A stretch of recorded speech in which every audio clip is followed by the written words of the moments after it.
seorang gubernur di DKI itu demikian arogan, demikian meremehkan semua lembaga negara, menantang-nantang, ya seolah-olah dia jadi dewa. Menurut saya itu dihentikan, ya. Kalau seperti ini nggak dihentikan, ini akan jadi presiden bahwa politisi bisa ngomong kotor, bisa mengumpat, bisa menghujat dan lain-lain, ya. Tidak layak jadi gubernur omongannya kotor, ya. Jadi saya kira ini bukan perkara ras, bukan perkara agama, tapi saya pikir rakyat Jakarta perlu berpikir ulang. Karena kalau sampai dia ini menang, apalagi cita-citanya jadi presiden, waduh kayak apa, ya. Nanti kita jadi orang punya pemimpin yang beringas, ya, yang bengal, dan kadang-kadang juga bengis, ya. Saya tidak ada dengaling-aling. Amin Rais, ya gimana ya, orang tua kita hargai kan. Tapi saya ingatkan Pak Amin Rais, tahun 2006 akhir, waktu saya jadi bupati, dia kasih saya penghargaan sebagai aktor demokrasi sesungguhnya. Aku dikasih PIN dari Amin Rais. Dia masih baru selesai ketua MPR, dikawal datangnya di Ancol. Dia kasih saya penghargaan, terus dia ngomong gini sama saya titipkan perjuangan demokrasi reformasi Indonesia kepada kamu, kasih PIN pakai emas lagi. Kamu ingat aja, mungkin dia udah tua pikun. Ahok lah yang pikun. Nah, karena dia lupa bahwa Pak Amin ketika menyematkan PIN itu ada titipan berat untuk reformasi ini. Ya kan, jaga demokrasi dengan baik, tata kerama, etika, tunjukkan cara memimpin yang bagus. Semua itu kan dilanggar oleh Ahok sekarang. Nah, jadi menurut saya Pak Amin nggak salah. Pemberian PIN itu nggak salah waktu itu. Nah, ada pesan tersendiri dari PIN itu. Nah, semuanya sekarang dilanggar. Menurut saya memang Ahok mesti melepaskan PIN itu, harus menyerahkan kembali kepada Pak Amin. Nah, jadi bukan Pak Amin yang pikun, tetapi Ahok yang pikun. Lupa dia terhadap pesan-pesan. Bahwa pengguna daripada sabu kita tes urin juga ternyata betul dia positif gitu ya. Tapi informasi sekarang berkembang bahwa hasil lidik ini kakaknya juga ada yang mengarah bahwa dia sebagai pemilik daripada senjata yang dipakai oleh saudara S tadi, S yang kedua ya, saudara S kedua yang sebenarnya menjadi target saya untuk dicari gitu ya. Nah, sekarang ini jadinya kami dengan adanya S yang pertama tadi, inisial S yang pertama itu terlibat dan positif narkoba, kami arahkan untuk penyidikan terkait dengan masalah narkoba dulu. Karena kita mungkin tahu bahwa masalah yang kasus penembakan diduga dengan senapan ini harus hati-hati betul. Jangan sampai ada hal-hal yang keliru, salah. Kami harus objektif ya dalam menangani ini. Tim selalu bergerak dan mencari terus perkembangan-perkembangan apa yang didapat di lapangan. Baik, berarti sebenarnya yang disasar awalnya ini adalah yang berinisial SS. Sebetulnya yang dalam pengembangan yang dilakukan polisi, namun bukan dia yang ditemukan di rumah tersebut. Yang berinisial S alias P, ini yang sedang kita cari, yang sampai sekarang belum ketemu.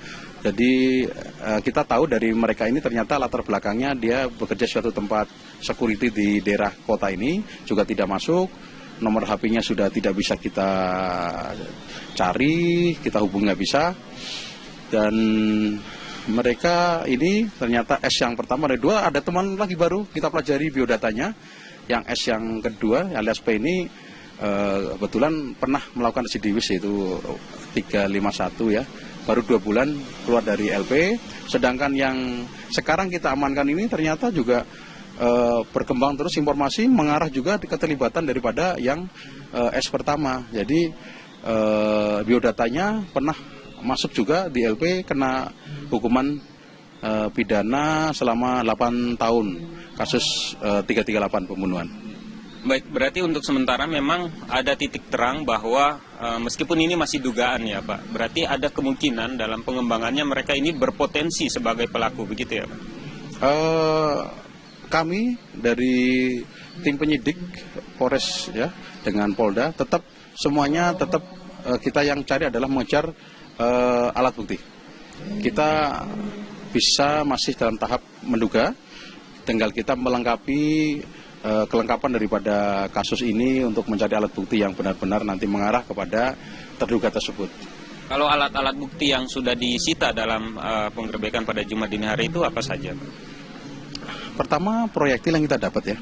proyektil di lokasi yang kita dapat ada 2, 1 tambah lagi 1, 3. Terus yang kedua senjata api. Ada senjata api ini diperkirakan bukan 1. Senjata apinya lebih dari 2 ya. Mudah-mudahan segera cepat kita cari senjata apinya, yang bisa kita amankan kan baru 1. Bukan senapan angin? Ya, senapan angin Pak, itu senapan angin. Tapi bentuknya yang kedua, 3 ini bentuknya seperti senjata api, tapi isinya mungkin dimodif ya. Dimodifikasi, kan ada nih bentuknya senjata api, tapi lemparan hentakannya ternyata seperti senapan angin itu. Yang model air shotgun yang dimodifikasi. Tapi kalau ini lebih condong bisa juga ke arah air gun yang justru harus dicari ya, harus didaftarkan penggunanya tidak sembarangan. Berarti sejauh ini dalam perkembangan penyidikan, kira-kira faktor-faktor apa saja yang membuat polisi menduga kuat bahwa mereka ini terlibat dalam hal ini? Misalnya untuk motif. Kami berawal semuanya dari TKP, dari korban, dari keterangan saksi-saksi, dari hasil lidik. Itu yang motif yang kami arahkan selama ini terkait penyidikan ini. Tapi kalau bicara kenapa korban melakukan penembakan ini, kami tidak bisa menjawab. Kami masih tidak boleh untuk menduga-duga, apalagi memotifnya apa-apa, belum bisa kita memberikan informasi. Nantilah setelah semua ini lengkap ya, lengkap alat buktinya lengkap, dan tersangka utama bisa kita amankan, mungkin ada informasi yang bisa rekan-rekan terima, tapi saya belum bisa bicara masalah motif. Kemudian mengenai korban, sejauh ini informasi yang paling update dari pihak kepolisian ada 13, tapi kami mendapatkan informasi dari luar juga mengatakan ada kemungkinan korbannya lebih dari 13 orang ini. Apa seperti itu Pak? Baik, jadi sampai sore ini ya, yang ada di kami, jadi semua korban yang teridentifikasi oleh kami ada 13, kemungkinan bertambah pasti mungkin ya, karena awal saya menemukan 1, tambah lagi 4, tambah lagi 8, tambah lagi 9, tambah lagi sekarang 13. Karena masyarakat ini kan rekan-rekan sudah bisa diketahui ya, bahwa terkait dengan masalah pelaporan ini masyarakat ada yang terlambat ke kami ya, kami yang proaktif harus menjemput ke korban-korban ini, mendata dan menanyakan. Akhirnya kita buat yang korban ini untuk melapor, membuat laporan polisi, barulah kita melaksanakan penyidikan secara formal ya. Untuk jalannya kegiatan ungkap kasus ini ada dasar hukum yang kuat, anggota melaksanakan disidik juga kuat. Tapi kalau saksi memang banyak Mas. Saksi yang sudah kita kemarin saja sudah hampir 32 lebih untuk saksi ya. Dan ini masih ada kurang lebih 15-16 saksi yang harus saya penyidik periksa lagi. Baik, terima kasih Pak Kapolres Magelang Kota. Kita tentunya berharap, dan masyarakat di Magelang khususnya tentunya berharap agar upaya atau kerja keras polisi ini bisa segera membuahkan hasil, para pelakunya bisa secepatnya berhasil ditangkap, dan tidak ada lagi keresahan di tengah-tengah masyarakat dalam melaksanakan aktivitas di Kota Magelang ini. Demikian yang bisa kami kabarkan petang ini dari Magelang. Kita kembali ke Jakarta. Tenaga kerja Indonesia bernama Suryati yang berasal dari Dusun Mandiku, Desa Sidodadi, Kecamatan Tempurrejo, Jember, Jawa Timur, dilaporkan hilang di tempat kerjanya di Qatar. Suryati yang bekerja sebagai pembantu rumah tangga ini berangkat ke Qatar sejak Januari 2014 melalui penyalur jasa tenaga kerja Indonesia PJTKI PT Ivan Margatama Jakarta dan penyalur tenaga kerja di Riyadh, Arab Saudi. Diketahui majikan Suryati di Qatar bernama Najib Ketam. Keluarga mengaku resah dan khawatir Suryati menjadi korban kejahatan karena pihak keluarga berulang kali menghubungi selama 8 bulan dilaporkan hilang, tidak diketahui keberadaannya. Sebelumnya Suryati rajin menelpon dan mengirim uang kepada suami dan kedua anaknya di kampung, namun sejak September 2015 ia menghilang. Kedua anak korban sudah berusaha menghubungi, namun telepon selulernya tidak aktif. Keluarga juga menghubungi majikan namun tidak diangkat. Majikan hanya sekali menjawab melalui pesan singkat jika korban saat ini berada di penjara tanpa menyertakan alamat yang jelas. Sesuai dengan kontrak kerja yang ditandatangani, mestinya tanggal 14 Januari 2016 beliaunya sudah ada di rumah. Namun sejak mau berakhirnya kontrak dari bulan September 2015 yang lalu, tahun 2015 sampai detik ini tidak ada kontak, bahkan kabar pun juga tidak ada keberadaannya di mana. Keluarga sudah melayangkan surat pengaduan kepada pihak Badan Nasional Penempatan dan Pelindungan Tenaga Kerja Indonesia BNP2 TKI, namun hingga kini belum ada jawaban. Keluarga juga sudah melapor ke pihak kepolisian. Ternyata yang bersangkutan belum kembali sehingga dari pihak keluarga anaknya menanyakan ke majikannya dengan jawaban bermasalah ibunya karena ditahan di sana, tapi secara jelasnya juga belum tahu ya, sehingga kita mendatangi pihak keluarga juga dari tokoh masyarakat seperti ini, kita bagaimana membantu memfasilitasi juga mencari solusi. Suryati diketahui adalah TKW resmi dan memiliki dokumen lengkap. Sebelum bekerja di Qatar, ia pernah bekerja di Arab Saudi sejak tahun 2012. Dari Jember, Jawa Timur, Samsul Khairi, TV One mengabarkan.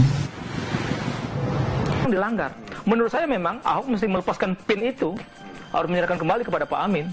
Nah, jadi bukan Pak Amin yang pikun, tetapi Ahok yang pikun, lupa dia terhadap pesan-pesan. Bahwa pengguna daripada sabu kita tes urin juga ternyata betul dia positif gitu ya. Tapi informasi sekarang berkembang bahwa hasil lidik ini kakaknya juga ada yang mengarah bahwa dia sebagai pemilik daripada senjata yang dipakai oleh saudara S tadi, S yang kedua ya. Nah, saudara S kedua yang sebenarnya menjadi target saya untuk dicari gitu ya. Nah, sekarang ini jadinya kami dengan adanya S yang pertama tadi, inisial S yang pertama itu terlibat dan positif narkoba, kami arahkan untuk penyidikan terkait dengan masalah narkoba dulu. Karena kita mungkin tahu bahwa masalah yang kasus penembakan diduga dengan senapan ini harus hati-hati betul, jangan sampai ada hal-hal yang keliru, salah. Kami harus objektif ya dalam menangani ini. Tim selalu bergerak dan mencari terus perkembangan-perkembangan apa yang didapat di lapangan. Baik, berarti sebenarnya yang disasar awalnya ini adalah yang berinisial SS. Sebetulnya yang dalam pengembangan yang dilakukan polisi, namun bukan dia yang ditemukan di rumah tersebut. Yang berinisial S alias P, ini yang sedang kita cari, yang sampai sekarang belum ketemu. Jadi kita tahu dari mereka ini ternyata latar belakangnya dia bekerja di suatu tempat security di daerah kota ini, juga tidak masuk. Nomor HP-nya sudah tidak bisa kita cari. Bentuknya seperti senjata api, tapi isinya mungkin dimodif ya. Dimodifikasi, kan ada nih bentuknya senjata api, tapi lemparan hentakannya ternyata seperti senapan angin itu. Yang model air shotgun yang dimodifikasi. Tapi kalau ini lebih condong bisa juga ke arah air gun yang justru harus dicari ya, harus didaftarkan penggunanya tidak sembarangan. Berarti sejauh ini dalam perkembangan penyidikan kira-kira faktor-faktor apa saja yang membuat polisi menduga kuat bahwa mereka ini terlibat dalam hal ini, misalnya untuk motif? Kami berawal semuanya dari TKP, dari korban, dari keterangan saksi-saksi, dari hasil lidik. Itu yang motif yang kami arahkan selama ini terkait penyidikan ini. Tapi kalau bicara kenapa korban melakukan penembakan ini, kami tidak bisa menjawab. Kami masih tidak boleh untuk menduga-duga, apalagi memotifnya apa-apa, belum bisa kita memberikan informasi. Nantilah setelah semua ini lengkap ya, lengkap alat buktinya lengkap, dan tersangka utama bisa kita amankan, mungkin ada informasi yang bisa rekan-rekan terima, tapi saya belum bisa bicara masalah motif. Kemudian mengenai korban, sejauh ini informasi yang paling update dari pihak kepolisian ada 13, tapi kami mendapatkan informasi dari luar juga mengatakan ada kemungkinan korbannya lebih dari 13 orang ini. Apa seperti itu, Pak? Baik, jadi sampai sore ini ya, yang ada di kami, jadi semua korban yang teridentifikasi oleh kami ada 13, kemungkinan bertambah pasti mungkin ya, karena seorang gubernur di DKI itu demikian arogan, demikian meremehkan semua lembaga negara, menantang-nantang, ya seolah-olah dia jadi dewa. Menurut saya itu dihentikan, ya. kalau seperti ini nggak dihentikan, ini akan jadi presiden bahwa politisi bisa ngomong kotor, bisa mengumpat, bisa menghujat dan lain-lain ya. Tidak layak jadi gubernur omongannya kotor ya. Jadi saya kira ini bukan perkara ras, bukan perkara agama, tapi saya pikir rakyat Jakarta perlu berpikir ulang. Karena kalau sampai dia ini menang, apalagi cita-citanya jadi presiden, waduh kayak apa ya. Nanti kita jadi orang punya pemimpin yang beringas, ya, yang bengal, dan kadang-kadang juga bengis. Ya. Saya tidak ada ngaling-ngaling. Amin Rais, ya gimana ya, orang tua kita hargai kan. Tapi saya ingatkan Pak Amin Rais, tahun 2006 akhir, waktu saya jadi bupati, dia kasih saya penghargaan sebagai aktor demokrasi sesungguhnya. Aku dikasih PIN dari Amin Rais. Dia masih baru selesai ketua MPR, dikawal datangnya di Ancol. Dia kasih saya penghargaan, terus dia ngomong gini sama saya titipkan perjuangan demokrasi reformasi Indonesia kepada kamu, kasih PIN pakai emas lagi. Kamu ingat ini aja, mungkin dia udah tua pikun. Ahok lah yang pikun. Nah, karena dia lupa bahwa Pak Amin ketika menyematkan PIN itu ada titipan berat untuk reformasi ini. Ya kan, jaga demokrasi dengan baik, tata kerama, etika, tunjukkan cara memimpin yang bagus. Semua itu kan dilanggar oleh Ahok sekarang. Nah, jadi menurut saya Pak Amin nggak salah. Pemberian PIN itu nggak salah waktu itu. Nah, ada pesan tersendiri dari PIN itu. Nah, semuanya sekarang. Nah, awal saya menemukan 1, tambah lagi 4, tambah lagi 8, tambah lagi 9, tambah lagi sekarang 13. Karena masyarakat ini kan rekan-rekan sudah bisa diketahui ya, bahwa terkait dengan masalah pelaporan ini masyarakat ada yang terlambat ke kami ya. Kami yang proaktif harus menjemput ke korban-korban ini, mendata dan menanyakan. Akhirnya kita buat yang korban ini untuk melapor, membuat laporan polisi, barulah kita melaksanakan penyidikan secara formal ya. Untuk jalannya kegiatan ungkap kasus ini ada dasar hukum yang kuat, anggota melaksanakan disidik juga kuat. Tapi kalau saksi memang banyak Mas. Saksi yang sudah kita kemarin saja sudah hampir 32 lebih untuk saksi ya. Dan ini masih ada kurang lebih 15-16 saksi yang harus saya penyidik periksa lagi. Baik, terima kasih Pak Kapolres Magelang Kota. Kita tentunya berharap dan masyarakat di Magelang khususnya tentunya berharap agar upaya atau kerja keras polisi ini bisa segera membuahkan hasil, para pelakunya bisa secepatnya berhasil ditangkap dan tidak ada lagi keresahan di tengah-tengah masyarakat dalam melaksanakan aktivitas di Kota Magelang ini. Demikian yang bisa kami kabarkan petang ini dari Magelang. Kita kembali ke Jakarta. Tenaga kerja Indonesia bernama Suryati yang berasal dari Dusun Mandiku, Desa Sidodadi, Kecamatan Tempurrejo, Jember, Jawa Timur, dilaporkan hilang di tempat kerjanya di Qatar. Suryati yang bekerja sebagai pembantu rumah tangga ini berangkat ke Qatar sejak Januari 2014 melalui penyalur jasa tenaga kerja Indonesia PJTKI PT Ivan Margatama Jakarta dan penyalur tenaga kerja di Riyadh, Arab Saudi. Diketahui majikan Suryati kita hubung nggak bisa, dan mereka ini ternyata S yang pertama ada 2, ada teman lagi baru kita pelajari biodatanya. Yang S yang kedua alias P ini kebetulan pernah melakukan residivis, yaitu 351 ya, baru 2 bulan keluar dari LP. Sedangkan yang sekarang kita amankan ini ternyata juga berkembang terus informasi mengarah juga keterlibatan daripada yang S pertama. Jadi biodatanya pernah masuk juga di LP, kena hukuman pidana selama 8 tahun kasus 338 pembunuhan. Baik, berarti untuk sementara memang ada titik terang bahwa meskipun ini masih dugaan ya Pak, berarti ada kemungkinan dalam pengembangannya mereka ini berpotensi sebagai pelaku, begitu ya Pak? Kami dari tim penyidik Polres ya dengan Polda semuanya tetap kita yang cari adalah mengejar alat bukti. Kita bisa masih dalam tahap menduga, tinggal kita melengkapi kelengkapan daripada kasus ini untuk mencari alat bukti yang benar-benar nanti mengarah kepada terduga tersebut. Kalau alat-alat bukti yang sudah disita dalam penggerbekan pada Jumat dini hari itu apa saja? Pertama, proyektil yang kita dapat ya. Proyektil di lokasi yang kita dapat ada 2, 1 tambah lagi 1, 3. Terus yang kedua, senjata api. Ada senjata api ini diperkirakan bukan 1. Senjata apinya lebih dari 2 ya. Mudah-mudahan segera cepat kita cari, ya, tapi yang bisa kita amankan kan baru satu. Bukan senapan angin? Ya, senapan angin Pak, itu senapan angin, tapi bentuknya yang kedua tiga ini